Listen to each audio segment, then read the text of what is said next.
What is going on, everyone?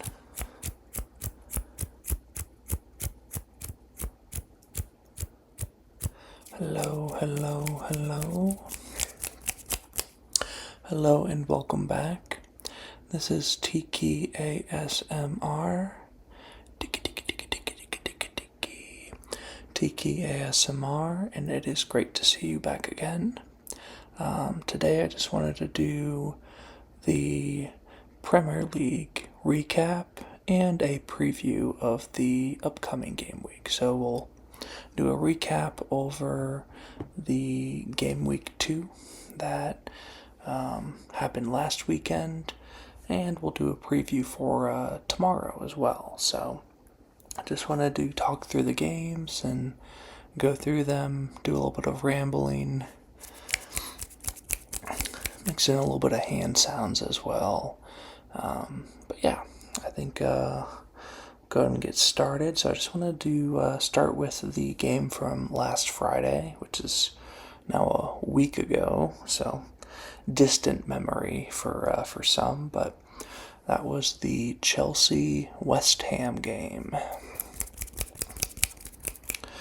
And the Chelsea West Ham game, looked competitive early because West Ham went up 1-0 in the 6th minute. 1, 2, 3, 4, 5, 6. 1, 2, 3, 4, 5, 6. In the 6th minute, they went up 1-0. But then Chelsea scored in the 15th minute. João Pedro had his first goal with Chelsea. And then he assisted the next goal that Pedro Neto scored in the 23rd minute. Wow, cannot talk today.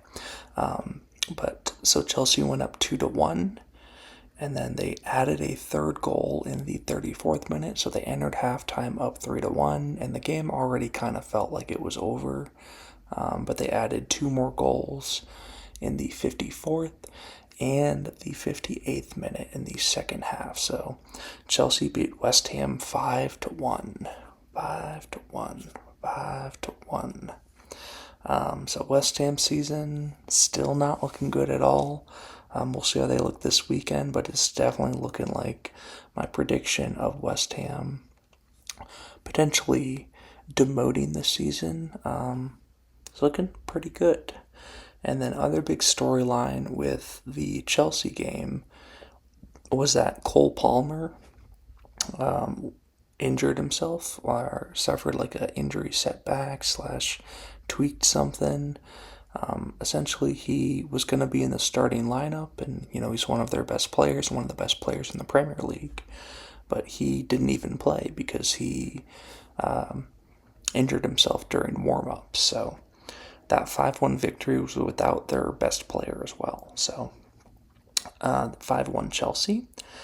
And then a really good game from the Tottenham Spurs as they beat Manchester City 2-0. And this was the game on Saturday, the early morning game that I actually got up for and, wanted to watch for like fantasy purposes. But Brennan Johnson scored in the 35th minute for Tottenham to go up 1-0 at halftime. And then in the second half, the Spurs added a second goal. So they were up 2-0 after 47 minutes and then just essentially protected the lead that entire time. The game ended and Manchester City had 1.55 expected goals compared to Tottenham's 1.11 expected goals.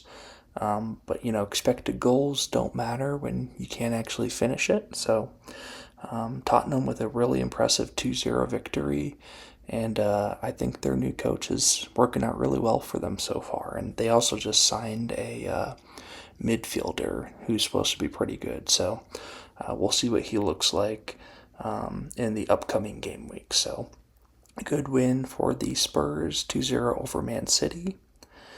And then my other prediction of a team that could demote was Wolves. And Wolves lost 1-0 to Bournemouth. So Bournemouth scored like right away. In the 4th minute, they went up 1-0 on Wolves. And then in the second half, very early on in the second half, Toti Gomes, I think it's Toti Gomes, for Wolves got a red card. So Wolves ended up playing the rest of the game with 10 men on the field and just couldn't generate enough offense to, make that comeback. They only ended the game with 0.46 expected goals and only had one shot on target the entire game. So Bournemouth with a solid win, 1-0 over Wolves. And then this game was a little bit of an upset. Brentford played Aston Villa, and Aston Villa's gotten off to a pretty slow start for a team that's historically been in like the top 6-7 teams in the last couple seasons. But they just couldn't quite get it done. Brentford scored in the 12th minute, and it was their new player, Dango. He scored in the 12th minute, and he actually came from Bournemouth, I believe. So he scored in, I believe, what was his debut game for Brentford. And then Aston Villa, they actually controlled the game in terms of possession. They had 76% of the ball possession. And then they had 17 total shots, but only got 2 of them on target. So lots of chances, but not a whole lot of like well executed ones. So Villa ended up not being able to score and lost to Brentford 1-0. So actually a really good win for the Brentford Bees. Yeah. And then Sunderland and Burnley had a fun game. So Sunderland had the really nice 3-0 victory in game week 1 against West Ham. And you can see, I'm not sure if you can hear the dog, but she's howling a little bit. But Sunderland had that really good game week 1 win. And Burnley had that kind of disappointing loss. Not that it was like, unexpected that they would lose, but they lost in a fashion that I thought people, expected them to play a little bit better. But Burnley came back, played really well, had a really good second half against Sunderland. So the game, I was actually watching this one live, going back and forth, and it seemed pretty even throughout the whole game, actually. But Burnley ended up scoring a goal in the 47th minute and then another goal in the 88th minute. So Burnley ended up winning that one 2-0 of two teams that were in the championship league last season. So both of them are going to try to, stay up in the Premier League, but really good win for Burnley. 2-0. And then the last game on that day was the Arsenal Leeds game, which I won't talk about too much because it was honestly just like a blowout. But Jurrien Timber, the defender for Arsenal, had like a historically great game. He ended up with 2 goals and an assist. And then Saka, I guess the big news for this is Saka scored his first goal of the Premier League season, but also injured himself later on in the game. So he got pulled off the field in the second half, which is pretty unfortunate because, they have a lot of good players, but he's arguably their best player. And now Crystal Palace, they transferred Eberechi Eze to Arsenal, and it looks like he'll actually have some room to play now with Saka going down due to injury. So we never cheer for injuries, but I am going to be like an Eze fan because of his time with Crystal Palace. So it'll be fun to see him play for Arsenal in the upcoming couple of weeks. And then Victor Gyökeres had his first goals for Arsenal. So he scored a goal in the 48th minute at the very beginning of the second half. And then he also scored a penalty at the end of the game that was drawn by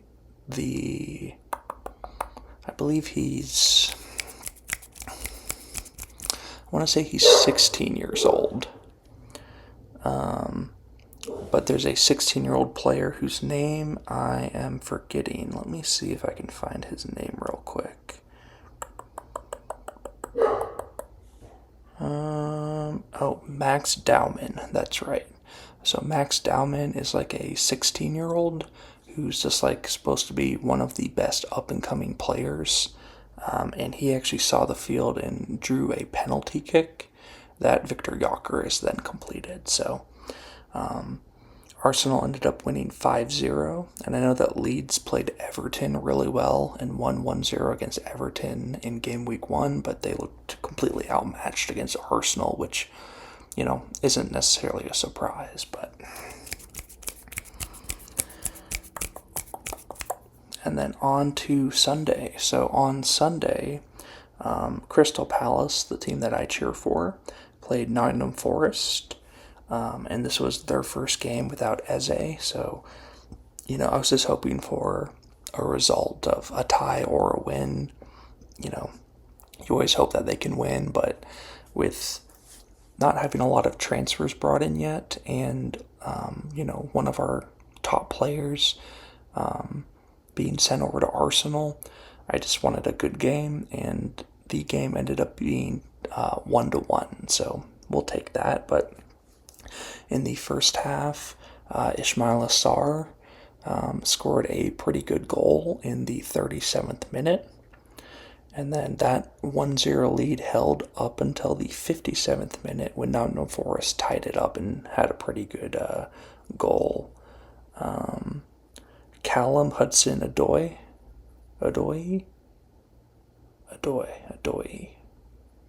Some of these names I always struggle with, but he had a very nice goal for Nottingham Forest, and then it went back and forth a little bit.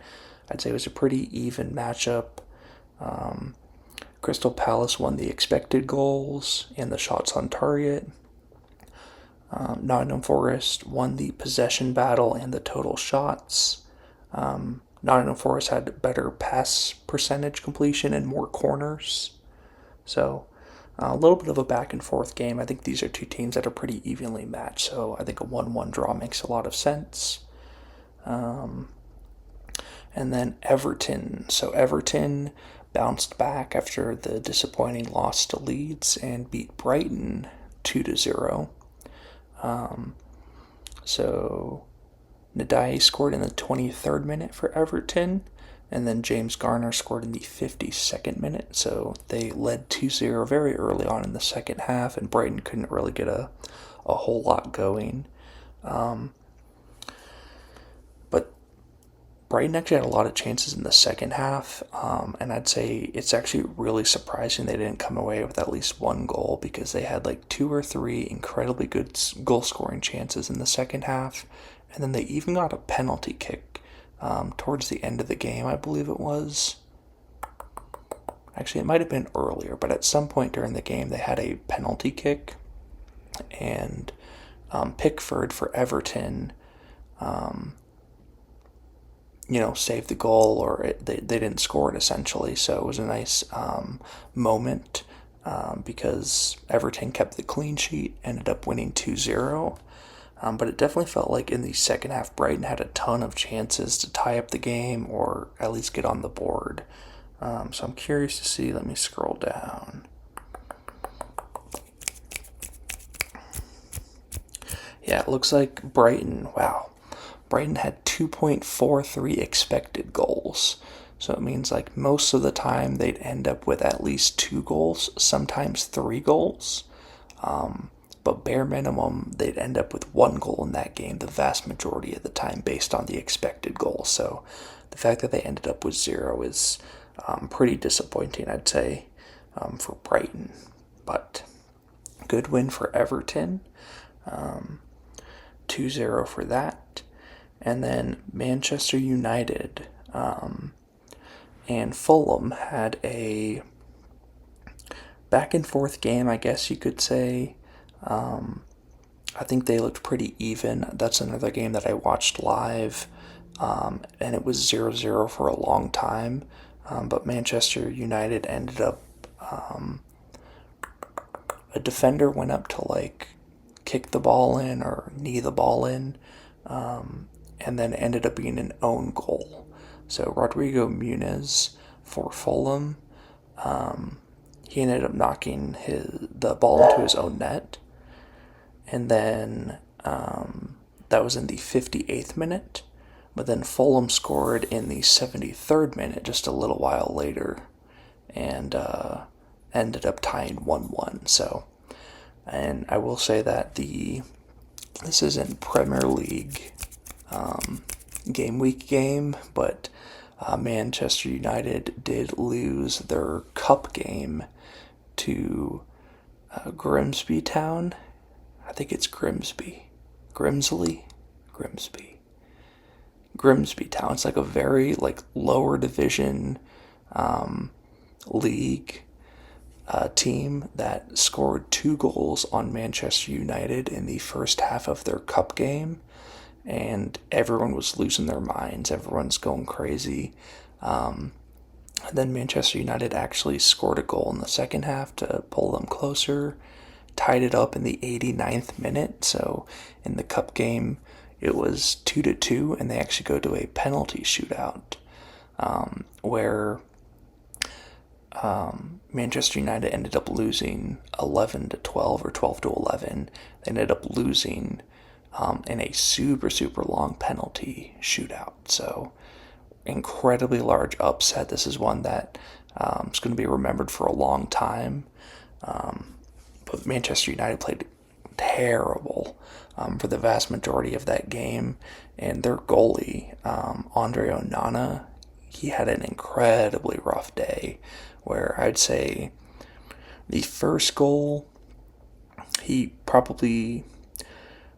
say a lot of goalies probably save it. I'm not saying that he like should have for sure saved it, but like it was a near post shot that could have easily been saved.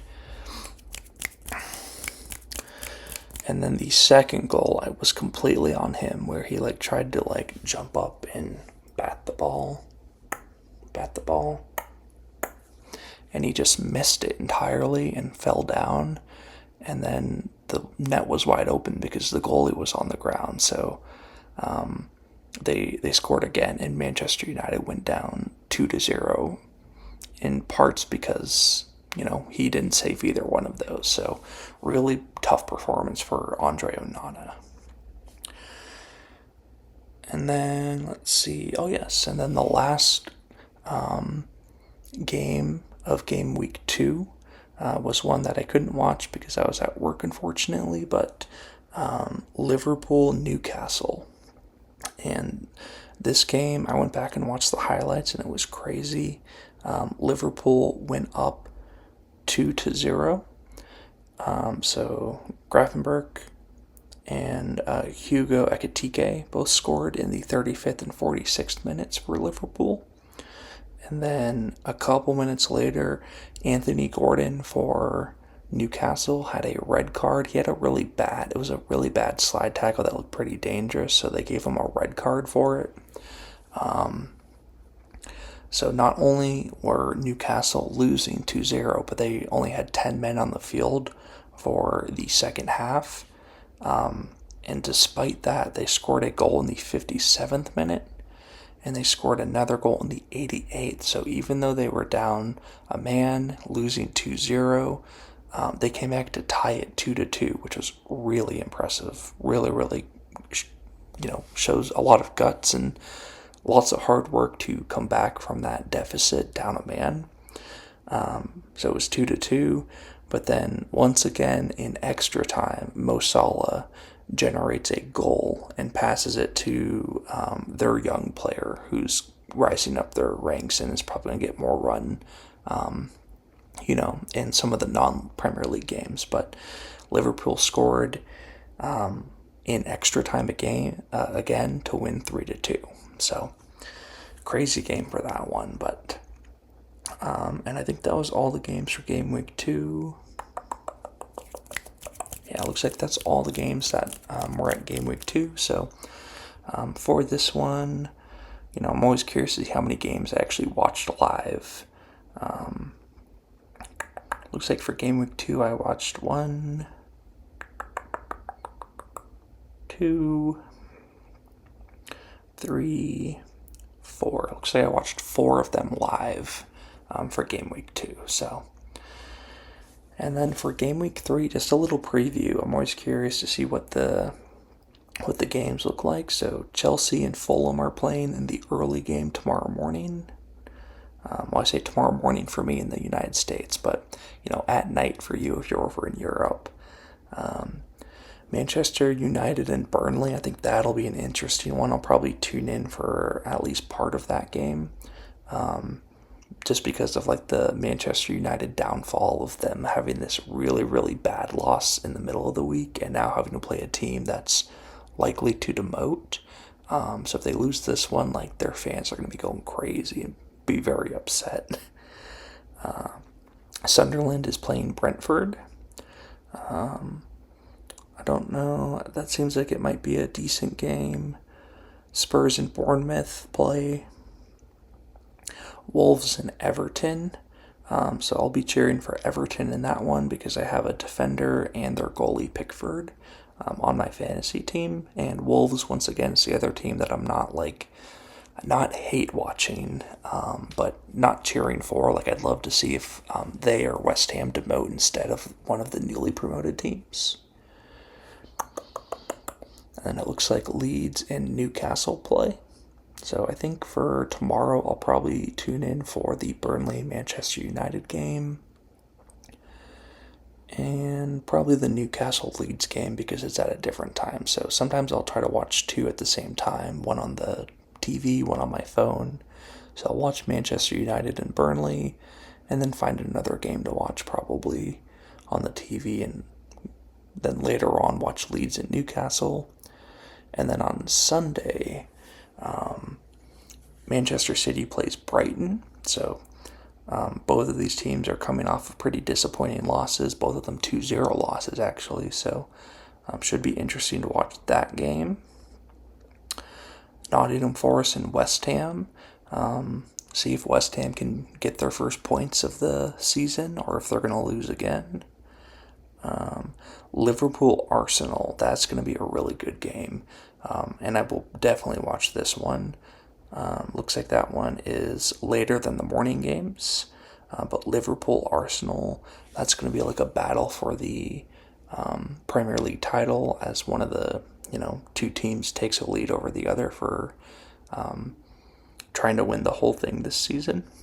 But Liverpool Arsenal will be really good. And then the late game is Aston Villa and Crystal Palace. So Crystal Palace, once again, the team that I cheer for, that's who I'll be rooting for. But Aston Villa's had a very slow start to the season, so we'll see if they can get back on track or if Crystal Palace can play them really well. I believe the game's at Aston Villa, so it'll be a road game for Crystal Palace. But lots of pretty fun games. I think I'll be able to watch probably like 4 or 5 of them again this weekend. So probably do some walking outside while I'm watching some of the games just to stay active. But that is your Game Week 2 recap and just a quick preview of Game Week 3 for the Premier League. So thanks for watching as always, and I will be back with another video likely tomorrow for you, so stay tuned.